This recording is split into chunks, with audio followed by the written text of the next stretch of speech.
황기찬을 보며 웃으며 다가오는 태호. 그런 그를 보고 못 볼 사람이라도 본 것처럼 굳어있는 사람은 강세리였어요. 세리는 겉으로 보이는 것보다 속으로 더 놀라고 있었는데요. 저 사람이 태호라고? 아니야. 그럴 리 없어. 캐서린의 오빠가 태호였다니. 말도 안 돼. 강세리는 강재인의 인생을 송두리째 빼앗을 수 있었던 것은 이미 예행 연습을 해봤기 때문이에요. 미국에 유학을 갔던 세리는 한인 사회에서 너무나 멋지고 잘 나가는 캐서린의 삶이 부러웠고 그 여자가 자신이었으면 좋겠다는 생각을 항상 했었고 그 생각을 실행까지 옮겼었죠. 15년 전 환한 조명이 가득한 뉴욕의 한 대형 아트 갤러리. 사람들은 서로 샴페인 잔을 기울이며 웃고 떠들고 카메라 플래시가 연신 터지고 있었습니다. 그 한가운데 이름을 부르는 목소리가 여기저기서 터져 나옵니다. 오, 캐서린. 여기야, 이쪽으로 와봐. 오늘도 정말 아름답다, 캐서린. 강세리는 환하게 미소 지으며 손을 흔들었습니다. 그러나 그 얼굴은 강세리가 아닌 바로 캐서린이었습니다. 이름을 불리는 순간 주변의 시선과 환호가 자신을 감쌌습니다. 부러움, 찬사, 질투. 모든 시선이 자신을 향해 쏟아지는 것에 세리는 전율을 느꼈습니다. 강세리는 속으로 생각했어요. 와, 이게 진짜 내가 원하던 삶이야. 빛나고 주목받고 누구보다 부러운 인생. 강세리로는 절대 가질 수 없는 삶이지만 캐서린이라면 가능하지. 그때 낯선 남자의 시선이 그녀를 꿰뚫듯 바라보고 있었습니다.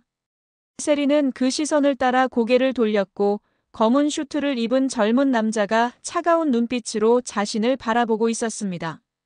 남자가 다가와 미소를 지으며 손을 내밉니다. 반갑습니다. 당신이 캐서린인가요? 세리는 잠시 굳었지만 곧장 여유로운 미소를 지어내며 대답합니다. 네, 맞아요. 캐서린이에요. 남자의 눈빛이 순간 흔들렸습니다. 그러나 이내 낮고 묵직한 목소리가 이어집니다. 난 태호야. 네 오빠기도 해. 순간 세리의 심장이 쿵 하고 떨어지는 소리가 귓가에 울렸습니다. 얼굴은 미소를 유지했지만 속으로는 얼어붙은 채 심장이 미친 듯이 뛰기 시작했습니다. 태호. 이 남자가 캐서린의 오빠라고? 안 돼. 그럴 리 없어. 나는 지금 완벽하게 캐서린인데.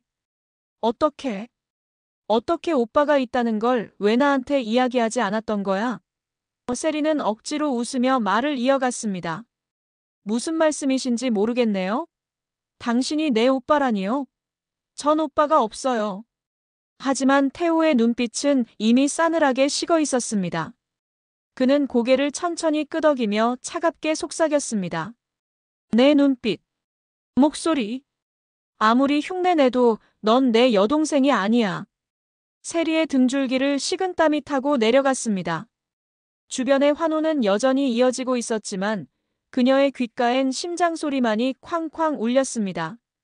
그날 밤 세리는 짐을 챙겨 들고 도망치듯 기숙사를 빠져나왔습니다. 뉴욕의 불빛을 등지고 택시 창문에 비친 얼굴을 보며 치를 떨었습니다. 뉴욕 생활은 여기서 끝나지만 내가 캐서린이라는 건 변하지 않아. 세리는 그렇게 도망치듯 한국으로 돌아왔습니다. 그러나 그 순간부터 이미 타인의 인생을 도용하는 삶은 그녀의 몸에 깊숙이 새겨진 독이 되어 있었던 거예요. 자신이 가질 수 없었던 삶이 가까이 지내는 사람의 신상을 알아내고 그것을 이용함으로써 모르는 사람들에겐 완벽히 그 사람이 될 수 있었으니까요. 강세리가 멍하니 가만히 있자 황기찬이 능숙하게 손짓하며 강세리를 향해 소개합니다. 세리 씨, 이분은 세계적으로 유명한 아트 딜러 태올이에요. 오늘 특별히 YL그룹과 미팅을 위해서 바쁘신 와중에도 시간을 내주셨습니다. 태호 씨, 이쪽은 오늘 노숙자 관장님 대신 나온 대리인 강세리 디자이너입니다. 순간 굳어있던 얼굴을 억지로 풀어낸 강세리는 억눌린 숨을 고르며 고개를 숙였습니다. 처음 뵙겠습니다. 오늘 노숙자 갤러리 관장님 대리로 인사드리게 된 강세리입니다. 잘 부탁드립니다. 입꼬리를 올려 웃었지만 그 미소 뒤에는 숨길 수 없는 경직이 깔려 있었습니다. 태호는 그 순간 강세리를 똑바로 바라보았습니다. 한참 동안 말을 잃은 듯 그녀를 응시하더니 낮지만 묘하게 울림 있는 목소리로 물었습니다. 혹시 뉴욕에서 우리 만난 적이 있죠? 강세리의 눈이 순간 크게 흔들립니다. 그러나 곧바로 시선을 피하며 천연덕스럽게 웃음을 지었습니다. 뉴욕이요? 전 유학을 갔던 건 사실이지만 아마 다른 사람과 착각하신 것 같네요. 그곳에서 제가 아는 사람은 많지 않았거든요. 황기찬은 대수롭지 않게 고개를 끄덕이며 분위기를 이어가려 했습니다. 태호 씨도 워낙 인맥이 넓으시니까 비슷한 인상을 가진 사람을 착각하신 걸 수도 있죠. 하지만 태호의 시선은 여전히 강세리에게서 떨어지지 않았습니다. 눈빛 속엔 오래된 기억을 떠올리는 듯한 불신과 은밀한 분노가 함께 번져 있었습니다. 그래요. 아마도 착각이겠죠. 하지만 이상하군요. 미소, 말투, 심지어 손짓까지 15년 전 내가 아는 누군가와 너무 닮았습니다. 순간 강세리의 손끝이 떨렸지만 억지 미소를 지었습니다. 정말 저를 아는 사람과 비슷하다니 영광이네요. 그러나 속으로는 심장이 미친 듯 뛰고 있었습니다. 저 사람 아직도 기억하고 있어? 아니야. 태호는 몰라. 그때 난 완벽히 빠져나왔으니까 들켜선 안 돼. 황기찬은 미묘한 기류를 감지했지만 모른 척하며 대화를 이어갔습니다. 이렇게 자리가 성사된 것도 인연 아닙니까? 태호는 입꼬리를 올리며 의미심장하게 웃었습니다. 인연 그렇죠. 인연은 참 이상하게도 숨긴 진실까지도 언젠가는 끌어올리더군요. 순간 강세리의 등줄기를 타고 차가운 한기가 흘러내렸습니다. 짧은 웃음과 형식적인 악수로 마무리된 자리. 황기찬은 능숙하게 인사를 마쳤습니다. 오늘 얘기는 여기까지 하죠.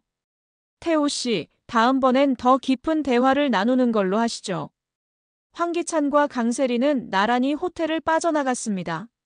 문이 닫히는 순간까지도 세리의 뒷모습은 긴장으로 굳어 있었고 황기찬은 그런 그녀를 흘끗 바라보다 묘한 의심의 눈빛을 감추지 못했습니다. 혼자 남겨진 태호. 자리 위에 남겨진 세리가 앉아있던 의자를 오래도록 응시합니다. 15년 전 내 동생이 사라진 그날도 이랬지. 태호의 시선은 먼 과거를 향해 멈추어 있었습니다. 뉴욕의 밤거리, 갑자기 종적을 감춘 동생 캐서린. 그리고 동시에 사라진 의문의 한국인 유학생 강세리. 태호의 눈빛에 은밀한 분노가 스칩니다. 동생의 이름을 훔쳐 살던 여자. 네가 어디까지 숨길 수 있을지 두고 보자. 그는 조용히 주머니에서 작은 수첩을 꺼내 들었습니다. 오래된 수첩 속에는 캐서린이라는 영어 이름과 강세리라는 한국어로 된 이름이 적혀 있었습니다. 태호는 메모 위로 손가락을 꾹 누르며 낮게 속삭입니다. 당신이 묻어버린 비밀. 내가 반드시 끄집어내야겠어. 태호는 천천히 눈을 감았다가 뜨며 결연한 표정을 지었습니다. 정막을 가르며 그의 한마디가 공간에 맴돌았습니다. 내 동생의 마지막 진실, 이제는 밝혀야겠어.